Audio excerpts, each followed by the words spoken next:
The next presentation will be Untangling Data Threads with Reineke Reitsma from Forrester Research. Welcome, Reineke. Thank you, Gail. Thank you so much. This is the button. Okay, thank you. So thank you all. It's a pleasure to be here. Amsterdam is actually my hometown, so I'm playing a home game. For the people that don't know me, I'm Reineke Reitsma. I'm with Forrester Research. It has been mentioned a couple of times this morning, which makes me feel very proud, to be honest. But for the people who don't know Forrester Research, we are both a research buyer as well as a research vendor. So tell a little bit more. So we're working with some of the research vendors here actually in the room. We collect around 550,000 interviews on an annual basis, B2B and B2C, in 21 countries globally. That data is collected for us. We design the questionnaire. The data is being sent to us. We analyze the data, and when we have the data, we actually sell the data in a syndicated way to our clients.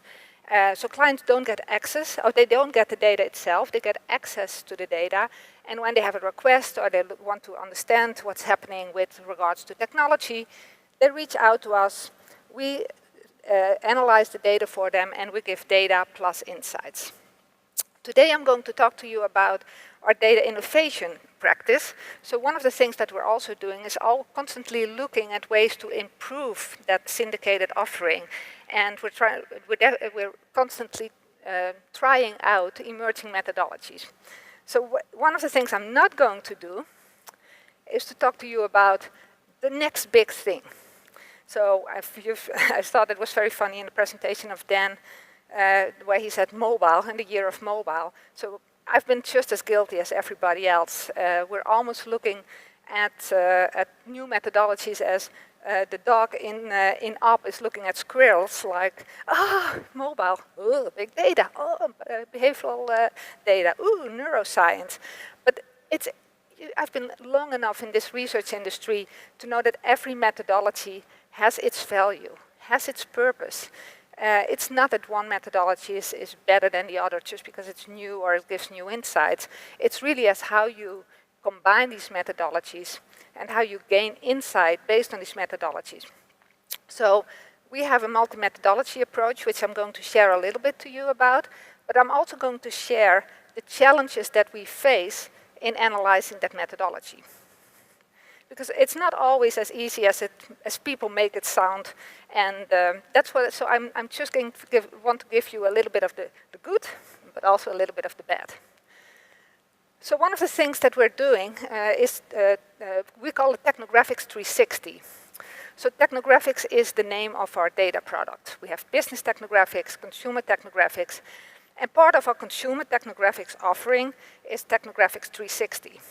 So we collect behavioral data, survey data, qualitative data, and to some extent social listening data, all from the same respondent. So we have a panel in the US and the UK, and we can actually invite those respondents, and so we track their mobiles and their tablets constantly. We can invite them into, we send them surveys on a regular basis, and we can invite them into a community to ask more questions. We also can follow the Twitter handles, but sample size-wise, that gives some insights, but not extremely, not a lot. So we actually top that up with general social listening data when a project really requires that. But one of the things that's really interesting is that what we've learned, it's not about these different methodologies. And I sometimes think of these different methodologies almost like ingredients. So you have eggs, you have butter, you have sugar, but it's not about the ingredients.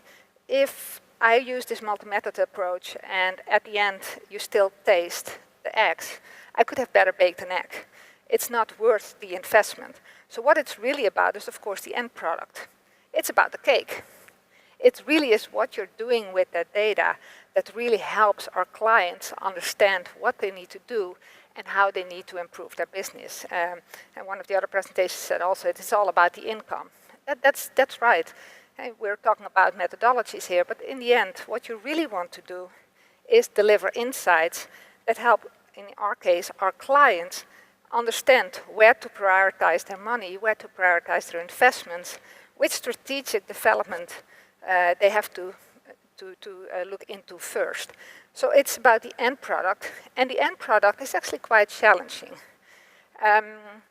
Because some of the things that we see is, especially if you look at a multi-method approach, is that it's very easy to focus all on the different parts. So you're looking at all the ingredients one by one by one.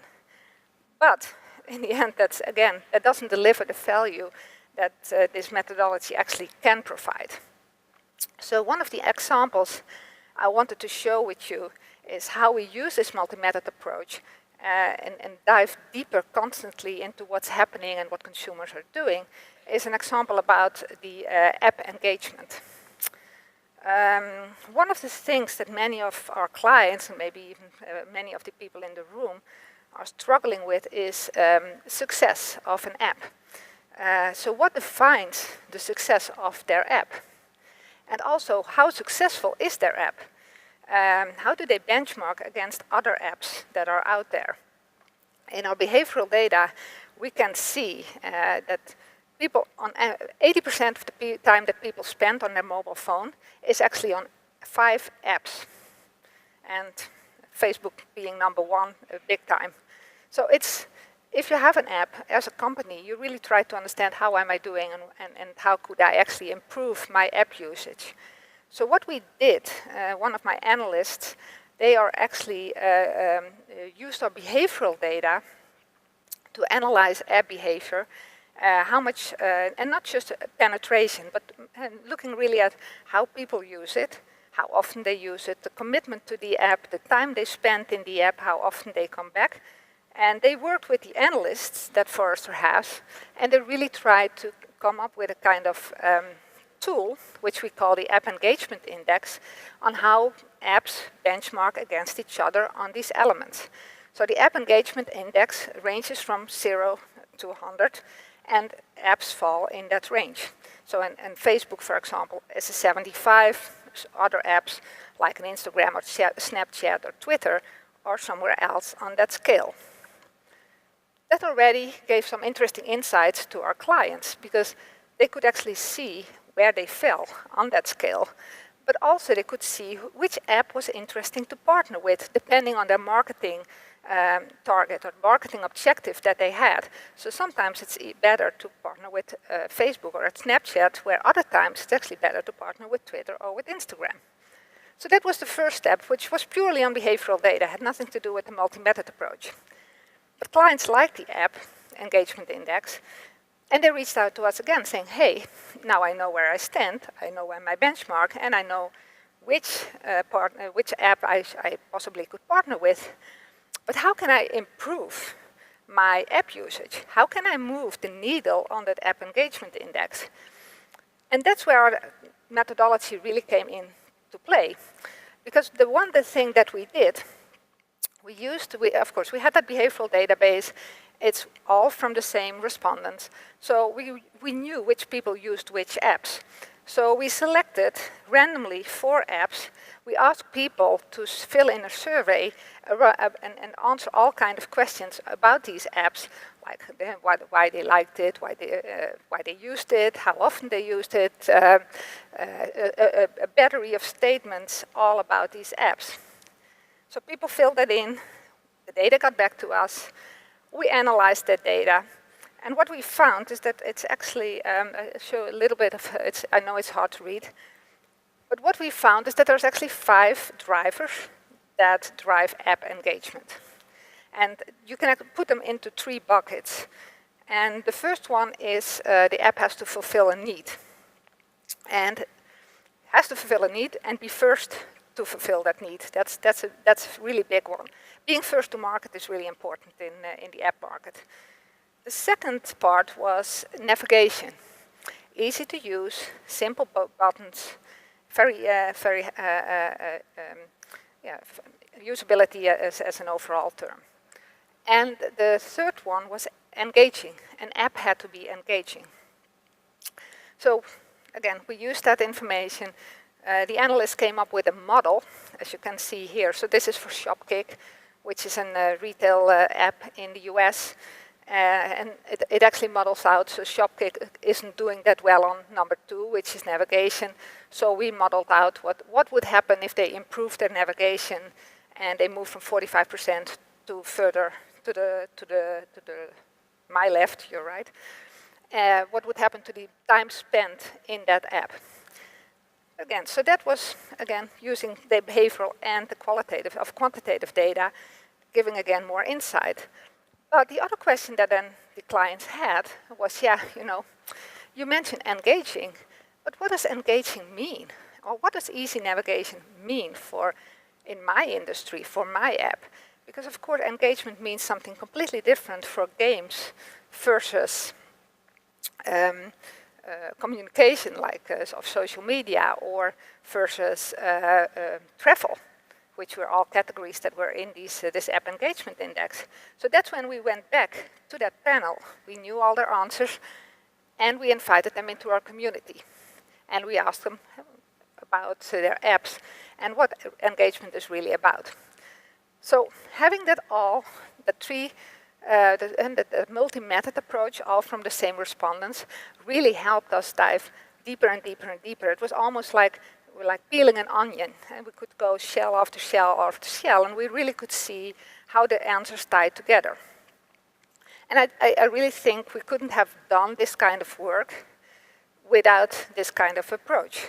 Because if we had had separate ingredients, if we had had separate methodologies, it would have taken us much, much more time, or it even had been more complexity to do this kind of analysis. So this is then available to our clients, and they use it regularly as a kind of, again, as a benchmark to understand where they are and how they can improve. So, very interesting approach, but it's not all rosy and shiny. This is a project that really, really worked very well. And it is a project that we did in-house with our own analysts, that we publish in our own research, and that our clients, who are first clients who already have access to that research, can use. But it's not a custom project that we sold, because one of the things that we've learned is that there's quite some bumps in the road to make this kind of project successful. So some of the lessons we've learned, and I want to share with you by doing these kind of projects, is that when you look at the time that you spend on something like this, time really, really goes up. And also because it's linear, so you have to do one project and really analyze it before you can take the next step. The app engagement index took, I think, between 4 and 6 months. There's no client that can wait that long to get a number or a model that we just showed. So time goes up. Complexity goes up big time. Honestly, it's like you're working with different vendors, you're working with different databases, you're working with different people, because somebody who's really good at data science isn't that good naturally at qual, and the other way around. So you work with different vendors. So complexity of people. So complexity really, really goes up. And you really have to find a way to share that information across the different people. Cost goes up. I think no explanation needed there. The more you add to a survey methodology, the more expensive it gets. And insights, yeah, they go up. Absolutely. That project that I just mentioned, we couldn't have done that without this methodology. But that's not always the case. We have had a couple of projects where, in hindsight, if we had focused on just one methodology, just surveys or just qual, we could have at least been at 80–90% of the same insights, and at least directionally correct. So one of the things that we've learned during this is that this kind of approach, where you get all kind of data sources all together, isn't the solution for every research question out there. So it's not for projects where somebody asks you to check something, or where they already have a gut feeling and they just want to understand a little bit of where the market is going, or how people feel about this kind of product. This is far too complex for that. Where we found this really, really helps and gives guidance is around complex research questions, complex projects, where people have, where there's quite some unknowns in the research question. It may be future related, maybe around adoption. Adoption of technology has a lot of unknowns in it. And doing this kind of methodology and doing the peeling of the onion really helps you understand the real drivers behind behavior. So then it works. But for more straightforward questions, research questions, I wouldn't go for this kind of methodology. The other two things we ran into, and one I expected, the other was actually quite interesting to run into. So the first one, it's much harder to explain, to sell, or to position to our clients. So our technographics clients actually have free access to our behavioral data. It's part of the package. It's a syndicated offering that's part of the package. Uptake has been much lower than I had expected. And the reason is that because it's a different methodology, so people are used to using survey data, and suddenly it's behavioral data, so it needs a little bit more of explanation. It also answers different questions, and I'm not sure that the market researchers that we are dealing with is actually the audience for behavioral data. It's probably much more customer experience, or marketers, or and people in e-biz and channels that are more interested in this behavioral data than market researchers per se. So, and that's still our syndicated product, so our custom sales, our sales take a longer time. The other one that was more interesting was it's much harder from a delivery perspective. You work with different data sources, you work with different audiences, sample sizes, and when you create a deliverable, even if it's an infographic or a PowerPoint, you really want to make sure that people understand that you're working that the information comes from different data sources, but you don't want to complicate it, and you don't want to clutter the information. So this is something that our data visualization team is working on, and I think we have a little bit, we have it under control. We haven't solved that one yet, because again, it's much more complex than I thought it would be. So overall, hindsight, definitely worth every investment, every cent we invested, but it's not as easy as it looks.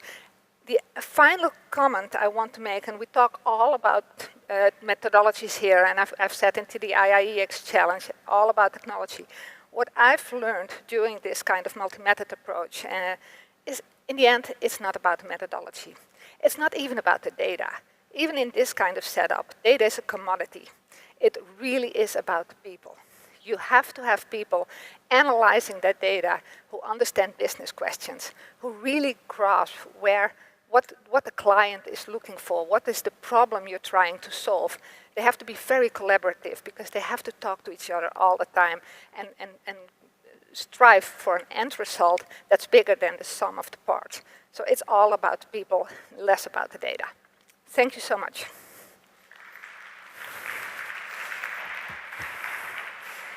Thank you, Reineke. Questions?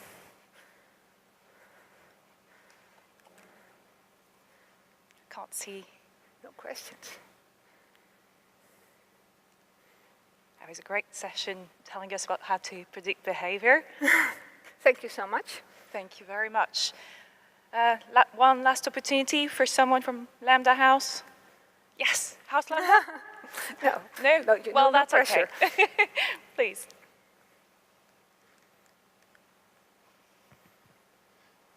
I found this a very interesting methodology, and in fact it reminds me a little bit of a technique that was used in the end of the 80s, beginning of the 90s, which was called multi-method, multi-trade methodology. The big difference with that methodology is that researchers at the time were very happy when all of their different methods that they were using were pointing to the same result. While in your case, you put a big question mark there, and you were implying that in that case, you would not find it such a good approach. While I would say, I would be very happy if all of my methods are pointing to the same results. I'm more sure of my results than if I would have different ambiguous results. Can you comment? Absolutely. Sorry, can you comment on that? Yeah, I hear where you're coming from, and of course that's what you like to of course, that every research method you use has the same outcome.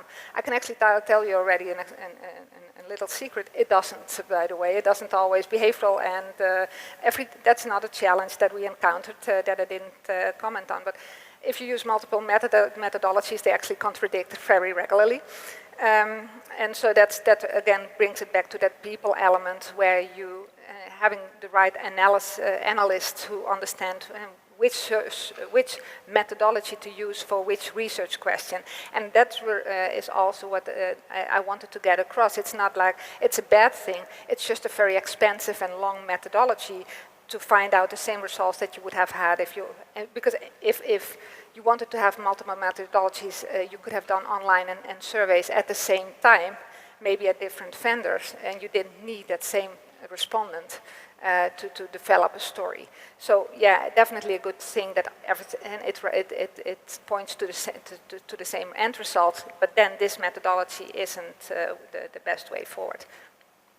So one of the other things, if people, so I did a very high level summary of what we're doing, didn't show you the graphics that we actually ended up with. So if anybody has any interest in understanding a little bit more of what we're doing, feel free to reach out and we can see how, if I can share a little bit more of the exact details of the studies that we've done.